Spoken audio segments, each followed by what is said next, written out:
நைத்துதியை கேட்கலாம். கர்த்தரை விட்டு விலகுகிறவர்கள் நிர்மூலமாவார்கள். தேவனை உண்மையான மனதோடு நேசி. கர்த்தரின் வெளிச்சத்திலே நடப்போம். தேவனையே நேசி. எங்களோட கூட இருப்பவரே உம்மையை நேசிப்பேன். நீங்கள் பயப்படாமலும் கலங்காமலும் இருங்கள் என்றவரே நேசிப்பேன். கர்த்தருடைய கரம் என் மேல் அமர்ந்தது. அவரே உண்மையான மனதோடு நேசி.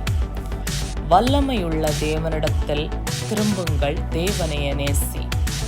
நீர் என்னை தேற்றுகிறீர். உம்மையை நேசிப்பேன். என் பலனாகிய கர்த்தாவே உம்மையை நேசிப்பேன். நீர் ஏழைக்கு பலனானவர். உம்மையை நேசிப்பேன்.